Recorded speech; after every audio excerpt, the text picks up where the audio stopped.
So welcome to the first presentation of our lecture series, Tropenbau, Building the Tropics into the Curriculum. This lecture series is part of the research seminar on the history of the Institute for Tropisches Bauen, which started to be established in 1968 at the former TH Darmstadt. The research seminar is organized by Adrian Franco, a historian who's sitting next to me, and myself, Frederike Lausch. With us in the room are the bachelor and master students who are working with us on this project. We just finished a wonderful dinner and we look forward to the presentation and the discussion. As Adrian already said, the lecture series is a collaboration between the Institute of Modern History and the Institute of History of Architecture and Art at Technical University of Darmstadt, and it is sponsored by the Vereinigung von Freunden der Technischen Universität zu Darmstadt e.V. The lectures are meant to provide historical context and methodological inspiration. So let me say a few things about the topic, especially for our guests. In the 1950s and 1960s, and also later, various initiatives at European universities on both sides of the Iron Curtain gave rise to scientific working groups, Arbeitsgruppen, institutes, and postgraduate programs, and they all bear different names, such as Tropenbau, tropical architecture, building in developing countries, or human settlements, and many more. These initiatives often emerged from the dedication of individuals and emerging researchers, so not only professors, but especially what we call in Germany the Mittelbau. The term institute, which was used here in Darmstadt and also by Lippsmeier, as Rachel Lee and Monika Motylińska will tell us today, this term assumed a range of interpretations and embraced diverse facets. And I think that our discussion might be at least partially about the intentions and strategies behind the decision to establish an institute. With this lecture series, we want to tackle the following questions. How did the process of institutionalization unfold? What sources of funding supported the initiatives? What collaborations were forged with national and international actors in development politics, the construction industry, as well as regional and urban planning? And then a very important question, who underwent training, in what manner, and for what specific purposes? Furthermore, what is the external representation of these working groups, institutes, and postgraduate programs? So I think some of these questions will certainly come up in the discussion. So let me introduce both speakers to you. I will start with Rachel Lee. Rachel Lee is an assistant professor at the Faculty of Architecture and the Built Environment at TU Delft, so in the Netherlands. She studied architecture in Glasgow and Berlin, completed her PhD at the Habitat Unit of the TU Berlin, and worked in Munich before joining TU Delft. Her research explores the history of colonial and post-colonial architecture and urbanism at their intersections with migration and exile, transnational practice, heritage, mobility, and gender, particularly in South Asia and East Africa. In her doctoral dissertation, she researched Otto Königsberger's works and networks, and in the seminar we already spoke about Otto Königsberger. Then we move to Monika Motylińska. She is head of the Junior Research Group Histories of the Built Environment at the Leibniz-Institut for Research on Society and Space in Erkner. She's also principal investigator of two research projects. One is Concurring with Concrete, German construction companies as global players in local context, funded by the Volkswagen Stiftung, and Constructing Transport Architecture in West Africa, a multi-scalar history of materialities, territories, and actors, funded by the Deutsche Forschungsgesellschaft and the FWO, which I think is the DFB equivalent in Belgium, right? Exactly. Actually, it's the Flemish equivalent because they have two different funding, national funding organizations. Okay, perfect. So she holds a master's degree in heritage protection from the Nicolaus Copernicus University Toruń in Poland, and a master's degree in art history from TU Berlin. In 2016, she defended her PhD at TU Berlin on handling of the post-war heritage in Germany. So Monika is an architecture and urban historian interested in cycles of architecture production in the 19th and 20th century in the global south. So why did we invite Rachel and Monika? They both investigate Georg Lippsmeier's Institut für Tropenbau within the framework of the Canadian Centre for Architecture Centering Africa project. And the title of this research project is Tropical Architecture Made in Bavaria, the Institut für Tropenbau, and the Making of Social Infrastructure in Africa. Thank you very much for joining us, and I would like you to start your presentation. Thank you so much, Frederike and Adrian, for the introduction. And yeah, we're looking forward to presenting our research here this evening. And it's also really super to know that there is a growing interest in this kind of work in Germany and beyond. Because one of our arguments was when we were applying for the CCA that these figures have remained relatively understudied and unknown, and it seems that that's no longer the case, so that's great. Okay, we shall begin. Yeah, I'm almost there, and also from my side, thank you for having us. But Zoom is just switching to a different screen, but I hope that you can now see the correct screen with the actual presentation. Rachel, the floor is yours. Thank you, Monika.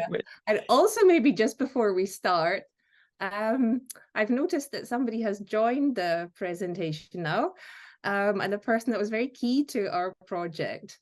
That's Kiran Mukherjee, who worked with Lippsmeier+Partner at the Institut for Tropenbau for many years. So it's fantastic that you're here, Kiran. Thank you so much for joining, and I hope you can correct us and join in the discussion at the end. Okay, so the title is Tropical Architecture Made in Bavaria, but we could go a little bit further and make it more precise and say Tropical Architecture Made in Starnberg. So when you think of Starnberg, what do you generally think of? Is it tropical architecture? I don't know. Any inputs from the group? What are your thoughts of Starnberg?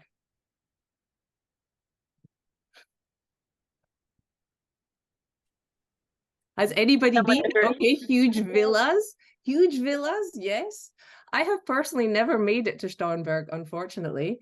But I did ask ChatGPT what it thought, and it told me that Starnberg is a picturesque town located in the state of Bavaria, Germany, approximately 25 kilometers southwest of Munich. Nestled along the shores of Lake Starnberg, the town is renowned for its stunning natural beauty, historic charm, and affluent character, apparently the richest town in Germany. It is often a popular destination for both locals and tourists seeking a tranquil escape. Yeah, okay, but who would expect that there is also some tropical architecture to be found in Starnberg? Here is a picture that Kiran shared with us, in fact, of the Institut for Tropenbau in Starnberg in less than tropical conditions. Yeah, and so this is a place from which the research that was done by Georg Lippsmeier and his team, most widely known probably through the publications that they produced. This one, Tropenbau, Building in the Tropics, being the most important and probably the most widely spread and read. This is where they worked. Yeah, and I'll pass on to Monika now to tell you a little bit more about the genealogy of Tropenbau. Thank you, Rachel, for this introduction. As you just announced, I wanted to show the prehistory of German thinking about building in the tropics. And I think we can also address this question in the discussion afterwards, whether there were any links between what happened, for instance, in the interwar period and in the post-war period. Afterwards, Rachel will zoom in on the structure of the Institute for Building in the Tropics and its connection to the architectural practice of Georg Lippsmeier. And then I will move on to one of our case studies, namely the central one, the investigation of the hospital in Mwanza in Tanzania. And then we will briefly wrap up. We will try to do that in roughly 30 minutes. If we speak about tropical architecture, we notice that there is a very strong focus on two actors, namely Maxwell Fry and Jane Drew, and their names are almost synonymous with the term tropical architecture. And from the last roughly 20 years, there is definitely a very strong Anglophone bias in the research in architectural history and construction history on building in the tropics, with starting with the seminal article of Hannah Leroux about the networks of tropical architecture, and then moving on, for instance, to research by Jadwi Chang, who indeed published a very thorough study of the genealogy of building in the tropics, but looking solely at Anglophone discourse.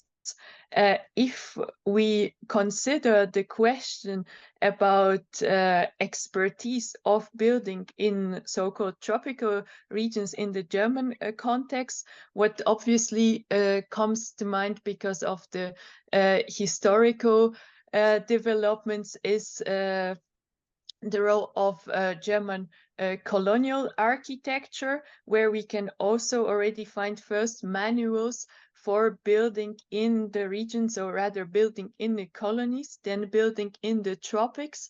And I'm pointing out here very briefly to one of these very typical publications of that time, such as the volume authored by Karl Pauli. That is also a topic that has been investigated recently by Itohan Oseamuizi in her monograph. And interestingly enough, she didn't stop in 1918-19 with the loss of German colonies, but also was interested about the question of continuities and the influence of colonial knowledge diffusion and its links to the project of modernist architecture in Germany. And in one of the chapters, she also investigated the question of prefabricated housing for the tropics, for instance, by one of the companies from Saxony, Christoph and Unmark. But something that was beyond the scope of her investigation was the phenomenon of so-called colonial exhibitions in the interwar period, throughout which colonial resentments of the former German colonial power were permeated not only in the Nazi era, but also before. Someone who investigated these discourses and networks is a historian, Dirk van Laak, in his publication from 2004 about imperial infrastructures. And Van Laak also didn't stop his investigation in 1945, but looked at continuities on the personal level, but also on the level of discourse concerning actors involved, for instance, in the expertise on tropical technology. And to a certain extent, we can draw here a parallel to the research that has been conducted by Werner Dürth related to biographical continuities. And with that, I don't want to make a false suggestion here, because Georg Lippsmeier was not active in the interwar period. He finished his studies in Braunschweig right after World War II.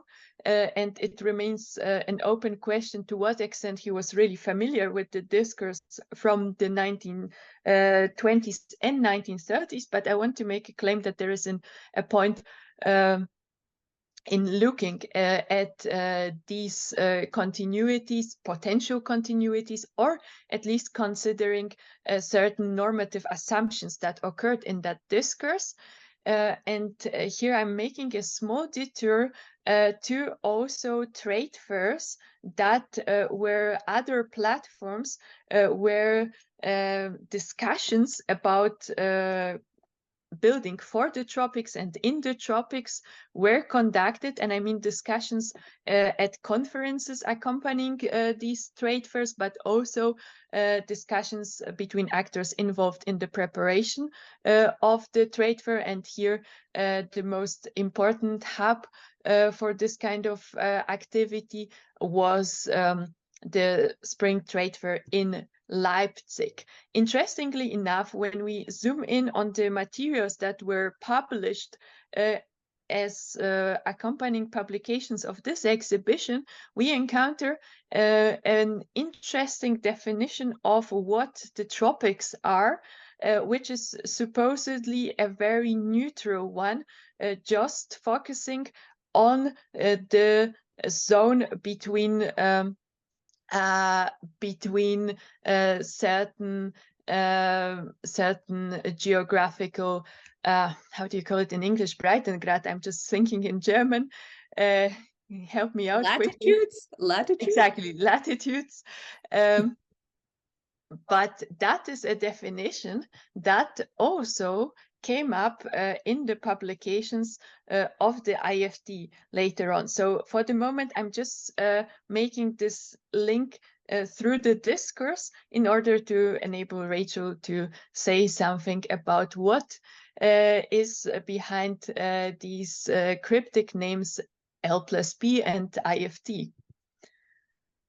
Okay, so as we mentioned before, Tropenbau Building in the Tropics, in its two editions, the first from 1969 and the second from 1980, which was substantially revised by Kiran himself,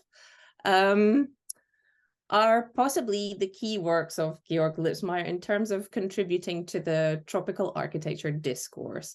They've been widely distributed through libraries around the world, and we have found them from, I think, on all 5 continents.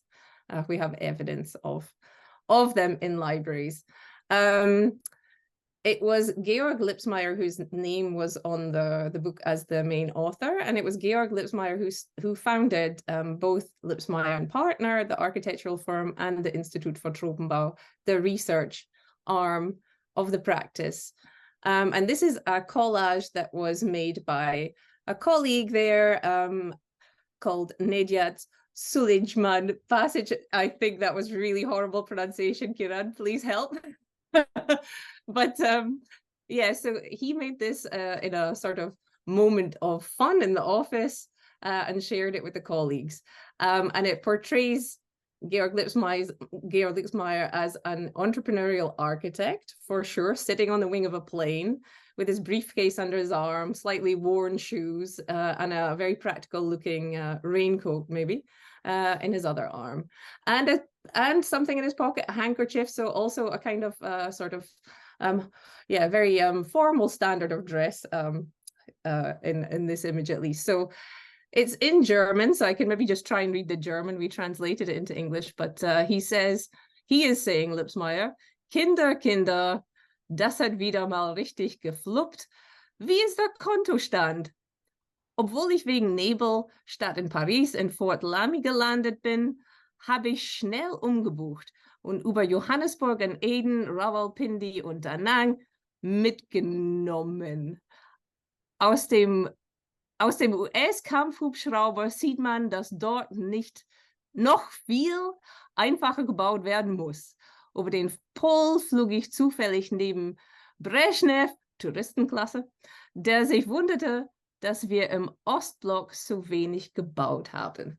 So here we have the image of a widely traveling, extremely mobile architect, which for that time was still quite unusual. So yeah, you can see that also on that image that shows, can you go back one, Monika? Yeah, so here you can see there's a sort of cluster of architects working in the Lippsmeier+Partner's office in Starnberg in Germany, but there are also other architects who are posted around the world working in field offices, both for LNP and for the Institute for Tropenbau on occasion. So the longest running office was in Tanzania. I think it was there for a good 10 years at least. So this practice was made up of two sides, as we've mentioned, Lippsmeier+Partner, which was the internationally active architectural practice specializing in the main to begin with in trade fair architecture, but then also moving into other forms of building, including healthcare and education, but also representational buildings like embassies and works for the German state. So it was accompanied by the Institute for Tropenbau, which was an independent research institute, meaning it was not connected to a university. And the Institute for Tropenbau published newsletters, reports, books, and conducted research in the field also. Yeah, here we are in Starnberg again, in the Chile hub, where all the research took place. And so Lippsmeier+Partner was indeed a global architectural office, and we in our research were lucky enough to be able to speak to two former employees of the office, the first being Hans Demeter and the second being Kieran, who is here today.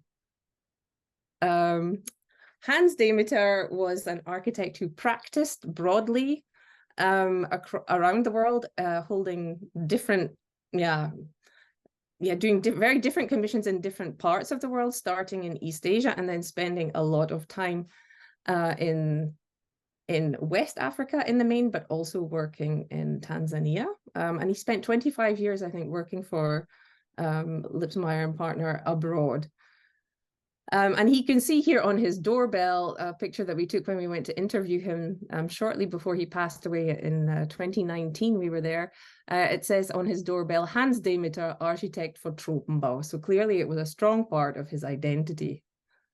And then Kieran, who is here, was more of the theoretician of the office and was the director of the Institute for Tropenbau itself.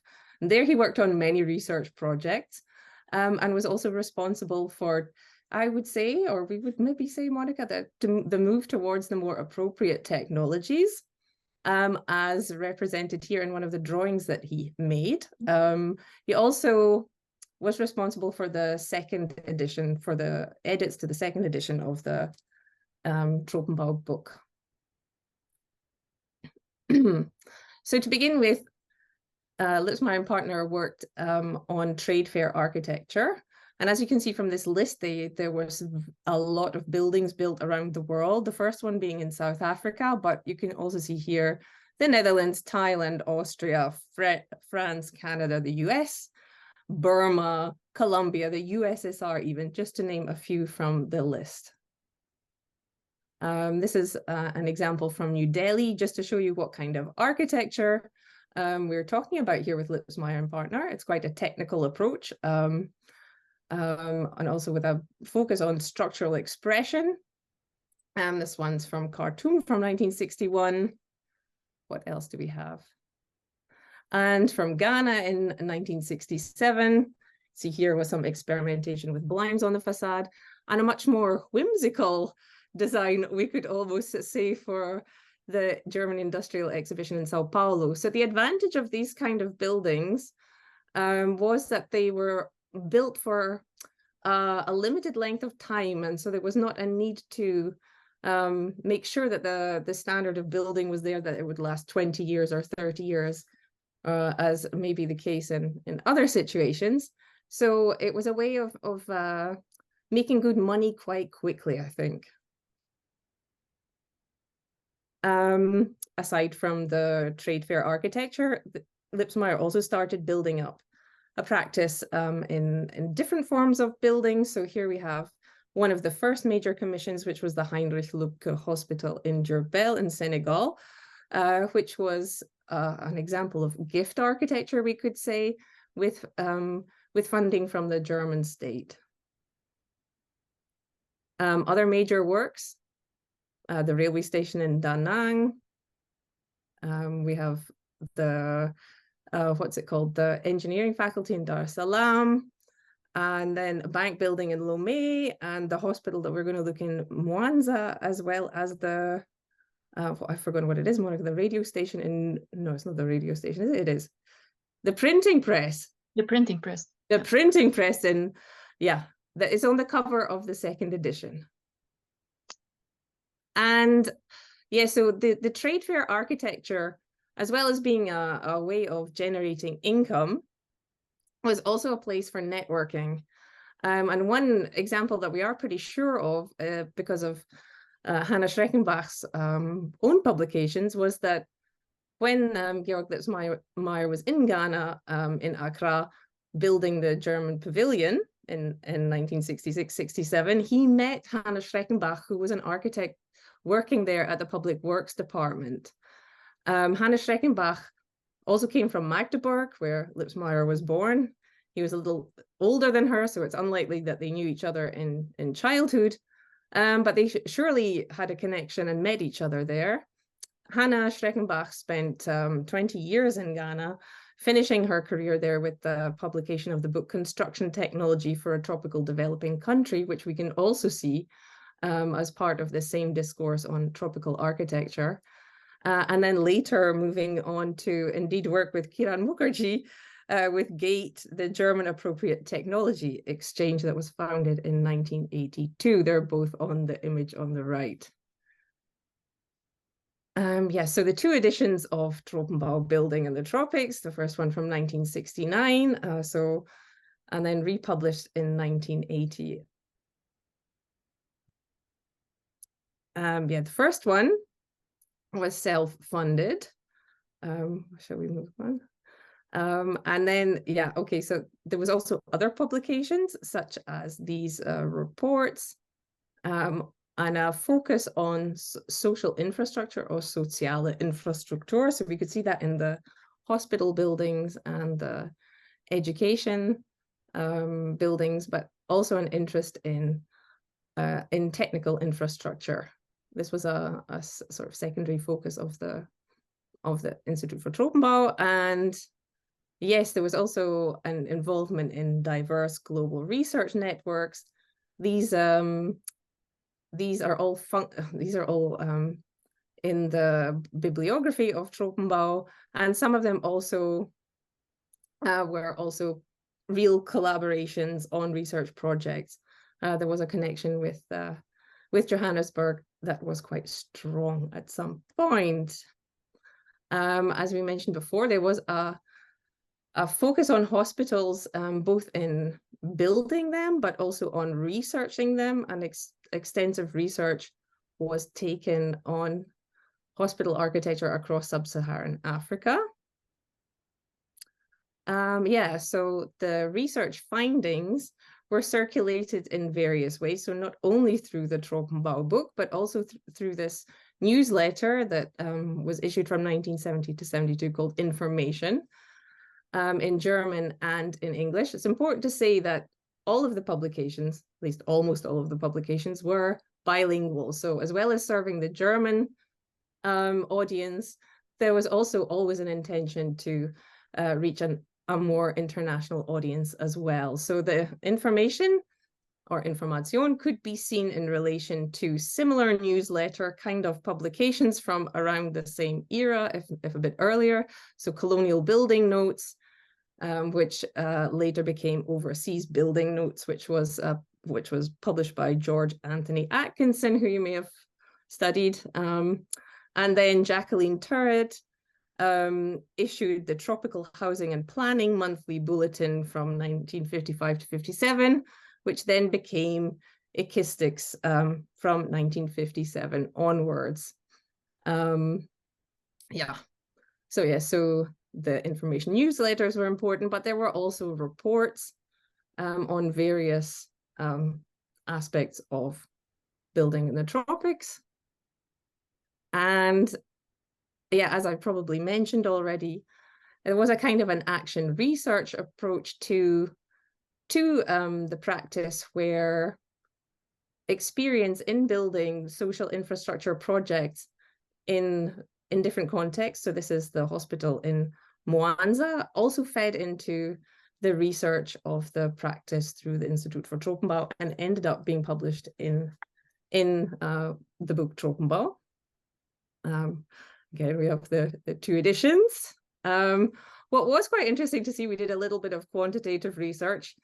We had we've heard from various people, including Kiran, that Georg Lippsmeier was very good at networking, very skilled in relationships with people, and also good at marketing himself. And building relationships with people who would give him commissions. And so Tropenbau can also be seen, we thought, as a sort of a marketing tool as well as a source of information. So basing our argument on the number of photos that refer to architects, and the number of those photos that refer to projects by Lippsmeier+Partner IFT. In the first edition, it's 42%, and the second edition, it is 50%. So there was a wide representation of the projects that the office was undertaking in the publications too. A way of publicizing their work. Yeah. Okay, Monika.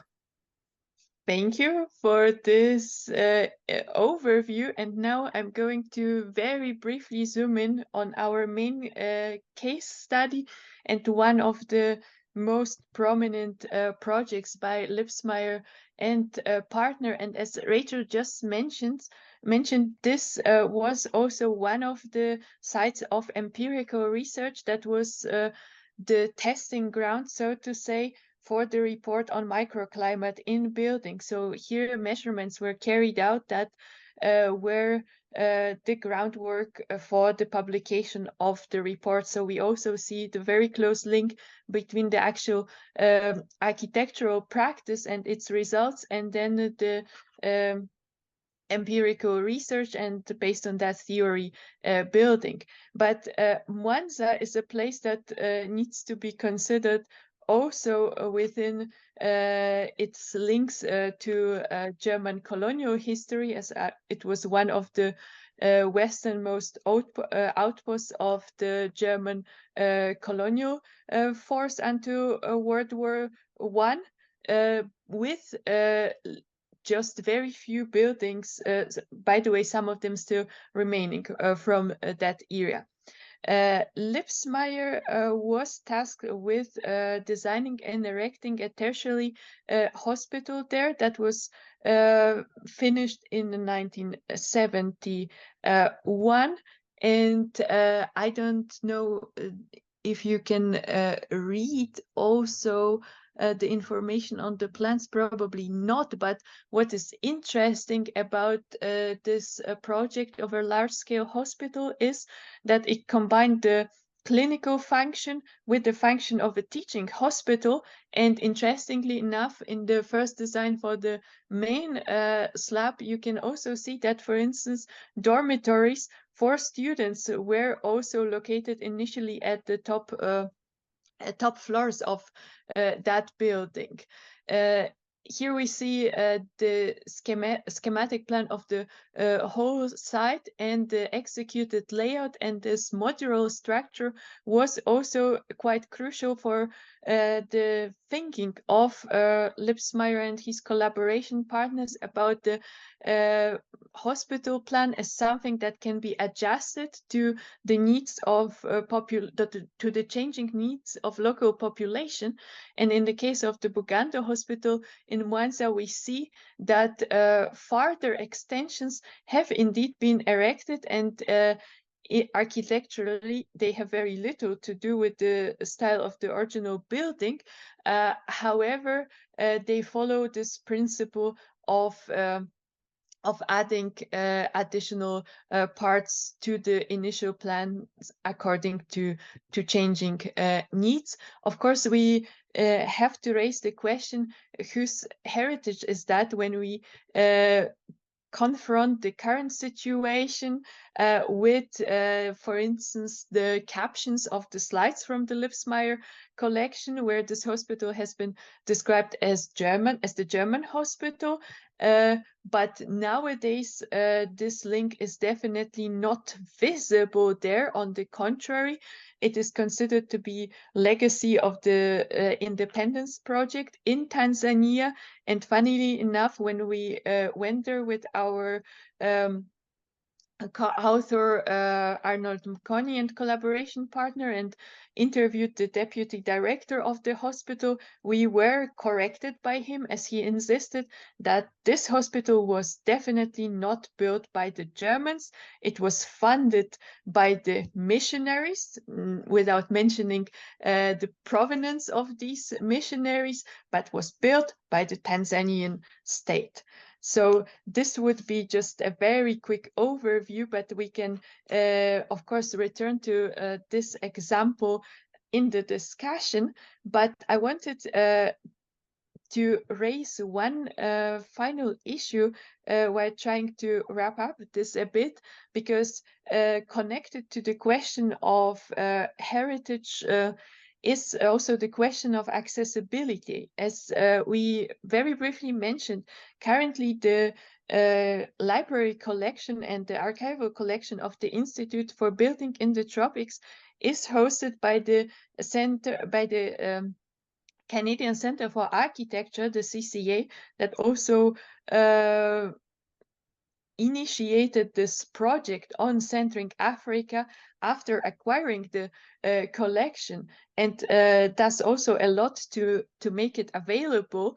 However, it is surely also problematic if we consider unequal power relations, that such an informative source of also problematic and certainly angled knowledge remains located somewhere in the global north, definitely also far away from Starnberg, but also quite remote from other places that were crucial for the IFD and for Lippsmeier+Partner within their entangled activities in that global network. So with that, we would like to end this presentation, and now we are very much looking forward to your questions, and we also would like to thank again Kiran Mukherjee for joining us today, and I hope, Kiran, that you would be also